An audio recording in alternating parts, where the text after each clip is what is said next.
Oi, boa noite.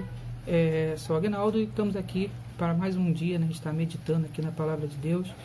E hoje, como nós estamos em época de Olimpíada, né? Na verdade acabou agora, acabou recente, e a gente queria falar um pouquinho sobre a Olimpíada, o que tem a ver com a Bíblia isso, e levar uma situação. Bom, essa é a meditação de hoje, eu chamei o primeiro, né? Digamos, para lembrar o primeiro lugar. E nessa época, uma coisa que é importante é de tanto ouvir falar, acho que todos nós ouvimos falar bastante, da Simone Biles. Aí eu resolvi fazer uma pesquisa e descobrir um pouco mais sobre ela, né, sobre essa grande atleta, todo mundo falando, a gente acompanhou o que aconteceu aí nos últimos dias, mas um breve resumo de quem é Simone Biles está assim. Ela é Simone Ariane Biles, né, uma ginasta profissional dos Estados Unidos, especialista na ginástica artística, vencedora de 25 medalhas em campeonatos mundiais, sendo 19 delas de ouro, é a ginasta mais condecorada na história do seu país em mundiais. Ou seja, é uma atleta de ponta, uma grande atleta, já escreveu seu nome na história. E aí você fica pensando, a gente olha no primeiro momento, essa mulher tem tudo, né? Conseguiu, conquistou, né, muita coisa, e acho que ela foi o ápice do que poderia encontrar como qualquer atleta, né? Ela conseguiu tanto o mundial quanto o olímpico. Então, completamente realizada. Mas a história mostrou que existem uns probleminhas. E vamos falar um pouquinho sobre essa parte aí, de que o primeiro lugar não resolveu todos os problemas dela. Às vezes também, em algumas situações, não resolvem todos os nossos. E uma coisa é certa, tanto ela quanto nós sempre estamos em busca de alcançar o primeiro lugar, de alcançar nossos objetivos. Enfim, de fato, a Simone Biles é uma atleta extraordinária. Chegar em primeiro lugar é algo comum para ela. Isso me fez lembrar, né, de uma coisa na Bíblia, uma passagem, e essa passagem é lá do paralítico de Betesda. Você fala assim, poxa, mas o que tem a ver um paralítico com uma atleta, né, ainda mais de ginástica rítmica, uma coisa completamente muito além para, digamos assim, para os seres humanos normais, né? Porque eu digo isso porque pouquíssimas pessoas conseguem fazer o que ela faz. Mas o que eu estou fazendo um comparativo dela com um paralítico? Bom, vamos primeiro ler o texto e a gente começa a falar a partir daí. Bom, lá, o texto está em João 5,19 e diz assim: algum tempo depois, Jesus subiu a Jerusalém para uma festa dos judeus. Há em Jerusalém, perto da Porta das Ovelhas, um tanque, que em aramaico é chamado Betesda, tendo 5 entradas em volta.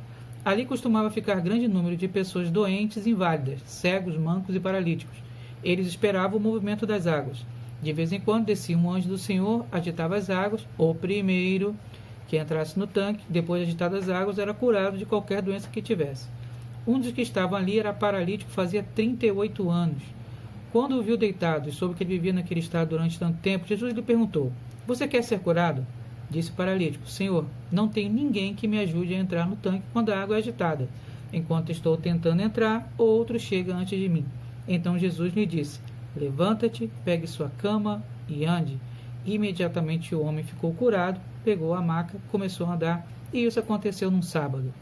Bom, esse é o texto, né? Um texto bastante conhecido, a gente já ouviu, existem músicas que falam sobre esse texto, e aí você fica pensando assim, e daí? Né? O que tem a ver? Bom, o que tem a ver é justamente o fato, aí, como ele diz, que tinha que ser o primeiro a entrar, né? E aqui a gente observa que ele não conseguia isso, ele não conseguia chegar nesse local, em primeiro lugar, alguém sempre ia antes dele. Então vamos lá. Qual é a semelhança que tem entre o paralítico e a Simone? No caso aqui que eu vou usar esses dois personagens. O paralítico e a Simone, eles tinham uma coisa em comum. A coisa em comum era tentar ser o primeiro. Essa era a coisa comum dos dois. Aí, é claro, tem uma diferença, vai dizer, lógico. A Simone conseguiu ser o primeiro, ele não conseguiu. De fato é verdade, né? Ela conseguiu muitas vezes ficar em primeiro lugar e ele nunca conseguiu ficar em primeiro lugar. Bom, ok, mas tem um detalhe: o primeiro lugar não resolveu todos os problemas dela. Aí você, peraí, não resolveu todos os problemas dela? Não resolveu, porque nós vimos nessas Olimpíadas de 2021, né, o mundo viu, o mundo ficou pasmo de uma das maiores atletas, no caso ela mesma, né, do século, da história, ficar paralisada, sem condições mentais de participar de várias provas. E ela simplesmente disse que precisava de ajuda. Então, o que mostra um pouquinho disso?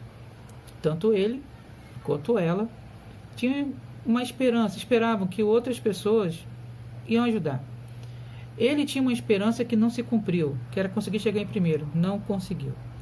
Ela tinha uma esperança de chegar em primeiro, ela conseguiu.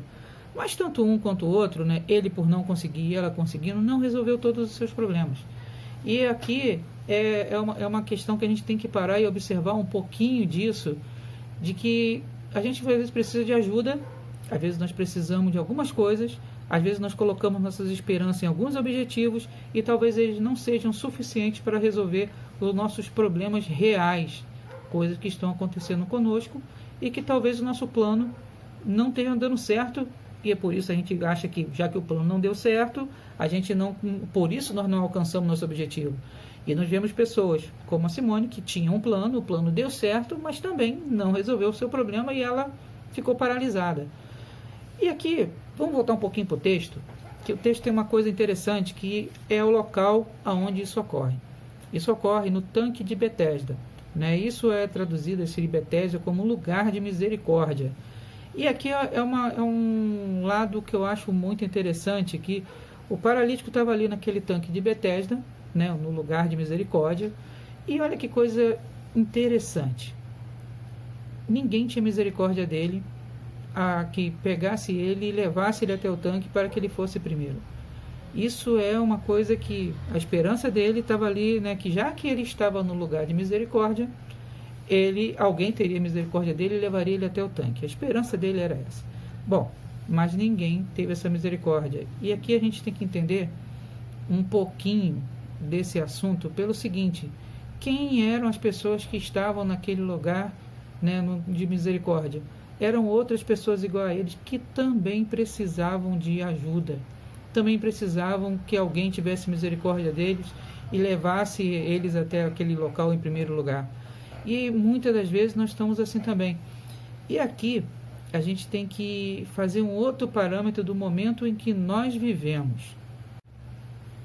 Bom, o momento que a gente vive, né? O momento que a gente está vivendo, o parâmetro que nós temos. Bom, o mundo hoje ele fala muito em empatia. É uma palavra que está aí nos noticiários, está em todo local, você ouve falar sobre isso, e vamos ter empatia, precisamos ter empatia, né? Vamos nos colocar no lugar do outro e vamos tentar ajudar. Mas o que a gente percebe é que muitas das vezes a gente não consegue essa ajuda e a gente não consegue perceber essa ajuda. E por que muitas vezes isso acontece? Não acontece porque tem muita gente ao nosso lado que também está enferma, que também está precisando de ajuda. Então, de vez é difícil que a gente sempre, né, o primeiro sentimento nosso é que nós temos mais problemas do que o outro. Mas às vezes o outro tem mais problemas que a gente não sabe, né? E às vezes a gente fica depositando, esperando, querendo que aquela pessoa A, B ou C nos ajude, e às vezes até ficamos aborrecidos porque ela não nos ajuda, mas o fato é que a gente não conhece toda a sua vida e talvez ela esteja com tanto problema ou mais problemas do que nós. Não dá para saber. E nessas horas, né, que aí, nessas horas que Deus entra na nossa vida.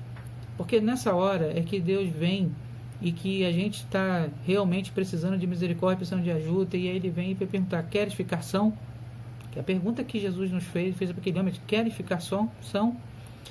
E isso, né, olhando para o texto de novo, é uma coisa muito interessante, porque ele não responde essa pergunta, né? A resposta daquele homem para Jesus não é que ele queria ficar são, né? Se ele estava lá paralítico e queria ficar são, e o objetivo dele, na cabeça dele, era o quê? Entrar na água em primeiro lugar, que aí entrando na água ele ficaria curado. Mas Jesus não perguntou para ele se ele queria entrar na água, ele perguntou para ele: quer ficar são? Ou seja, você quer ficar curado?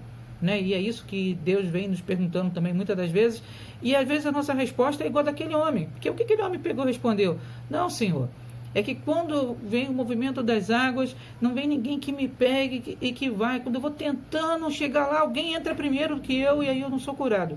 Ou seja, ele começa a ver problemas, começa a ver dificuldade, ele só enxerga o seu problema, a sua limitação, e não dá a resposta.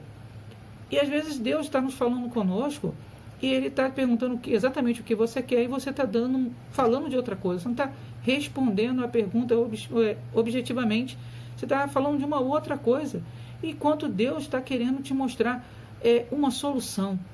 É interessante que quando a gente, mesmo quando a gente está orando e está pedindo as coisas a Deus, muitas das vezes a gente pede e faz aquela oração pedindo assim: Deus, eu quero que você me abençoe dessa maneira, eu quero que abra aquela porta de emprego, quero que o Senhor mova o coração daquela pessoa para me ajudar, que o Senhor faça que aquele médico ali me atenda, porque aquele médico é o melhor, é o especialista na área, e a gente fica direcionando, né, assim, o que Deus pode fazer. A gente quer dar uma ideia para Deus de como Deus vai pegar e não vai nos curar, vai nos abençoar, vai resolver o nosso problema. Sabe, irmão, meu amigo, eu quero te dizer uma coisa, sim, tremenda. Deus nem sempre tem os nossos planos. Nem sempre Deus vai agir de acordo com nossos planos. Deus muitas vezes tem planos bem diferentes para a nossa vida. E aí é que está, os planos de Deus são muito além dos nossos. Uma coisa que é tremenda em Deus é que Deus é muito mais criativo e Deus vai muito além da nossa imaginação. Ou seja, Ele pode te fazer, Ele pode te curar de uma maneira que você nunca pensou a respeito que pudesse ser feita. Talvez você ache que a sua cura é entrando dentro de um tratamento, e talvez o que Deus queira fazer é te curar exatamente agora, sem que seja necessário você tomar nenhum remédio. Não estou dizendo que você não precisa tomar, mas estou dizendo que Deus pode fazer diferente daquilo que você está imaginando. Ele pode fazer conforme esse plano, mas Deus pode fazer diferente também. Existem outros problemas e Deus age de uma maneira tremenda. O que nós não podemos fazer é limitar a atuação de Deus. Você está com um problema? Peça a Deus que Ele resolva o problema. Mas não tenta dizer, não fique esperando que venha de A, de B, de C, dessa direção, daquela direção. Deixa que Deus age da maneira que Ele quiser agir na sua vida. Deus tem muito mais para fazer de uma maneira que a gente não consegue imaginar. É claro que Deus pode usar pessoas, é claro que Deus pode atender a sua oração dentro do seu plano. Sim, pode, é claro que Ele pode. Mas saiba de uma coisa: Deus pode agir de uma maneira que você nunca imaginou, porque para Deus não há limites, não há impossível. Não há nada que Deus não possa fazer. E tenha certeza de uma coisa: os milagres que aconteceram na Bíblia, na sua grande maioria, foram coisas que ninguém imaginava que era possível. E Deus foi lá e fez. E assim Ele quer fazer na sua vida. Eu não esqueci da Simone Biles. Você talvez ache que esqueceu. E ele falou de Simone Biles, esqueceu. Não, eu não esqueci da Simone Biles.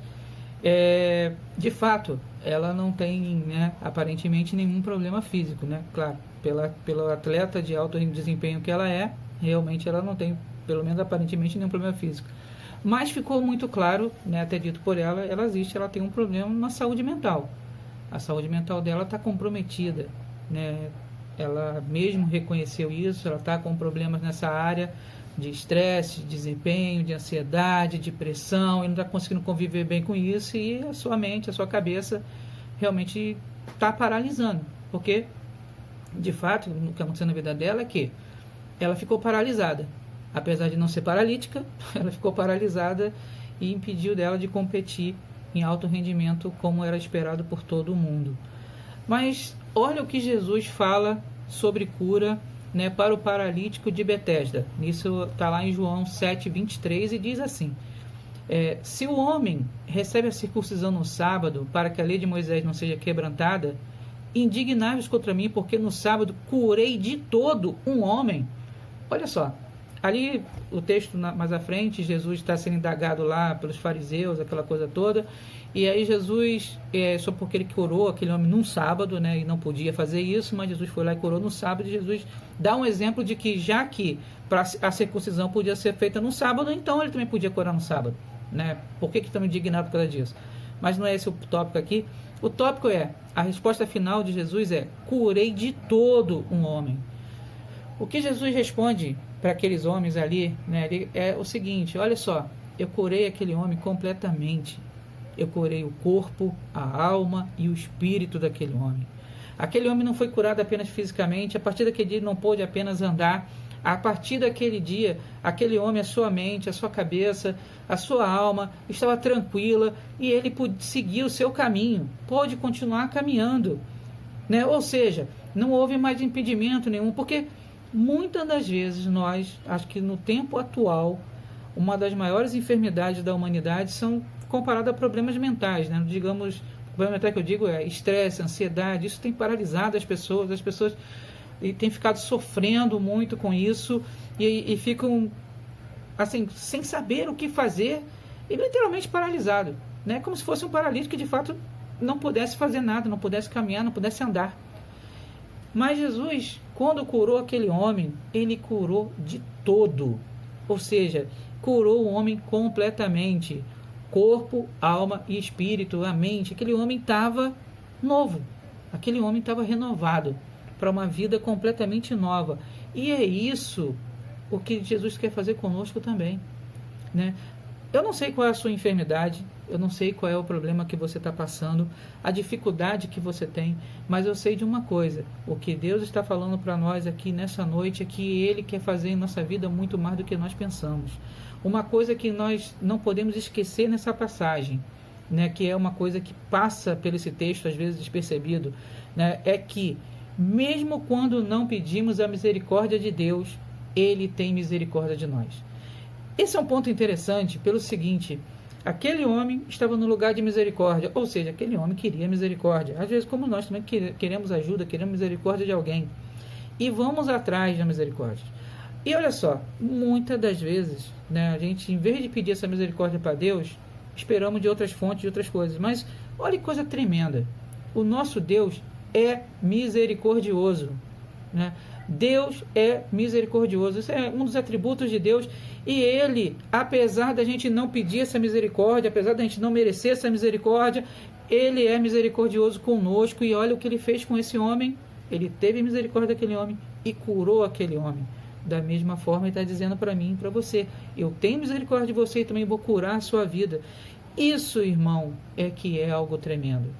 Às vezes a gente passa por textos bíblicos, a gente passa por algumas mensagens, e tem algumas coisas que passam assim despercebidas, tantas coisas que tem, tantas coisas tremendas que Deus fala, e às vezes algumas coisas passam, mas uma coisa a gente não pode esquecer: a misericórdia de Deus, ela é infinita na nossa vida, porque misericórdia nós não merecemos, mas Ele nos dá misericórdia, Ele nos concede misericórdia, Ele nos abençoa, nos cura e nos livra.